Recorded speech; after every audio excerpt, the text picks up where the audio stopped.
sou paciente e sofri um dano, quem responde? Hospital ou médico?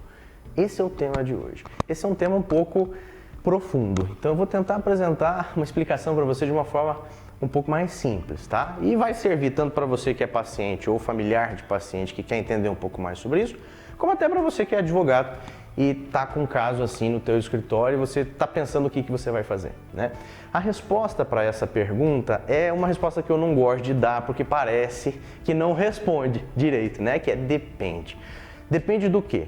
Primeiro, depende do que aconteceu, tá? Então vou tentar colocar isso em outras palavras. Se eu estou falando de um erro médico, um erro que foi praticado por um profissional médico na execução do seu serviço, esse tipo de problema pode gerar responsabilidade do médico e também, por exemplo, do hospital. O que vai definir se é só o médico que vai responder ou se o hospital também vai responder? Se há ligação entre eles. Por que eu estou dizendo isso? Porque em algumas situações o médico apenas usa o espaço do estabelecimento para fazer esse procedimento, mas o hospital não tem ali interferência sobre o que ele está fazendo. Nesses casos, as decisões dos tribunais têm indicado que apenas o médico vai responder. Agora, se eu estou falando de um outro problema, que aconteceu durante o período de internamento do paciente no hospital. Imagine que ele está lá se recuperando naquela cama hospitalar e de repente ele cai da cama porque a cama quebra e ele sofre um dano.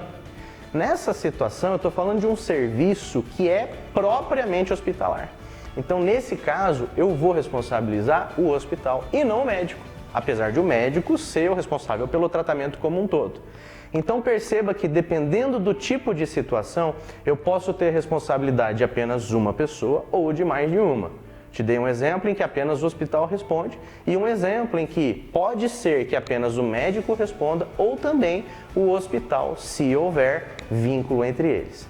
Então é uma explicação bastante simples, mas para te dizer que é importante a gente entender o que aconteceu, como aconteceu, para saber se numa ação de indenização, como réu, haverá apenas uma pessoa ou mais de uma pessoa e de repente até uma empresa, que é o caso do hospital.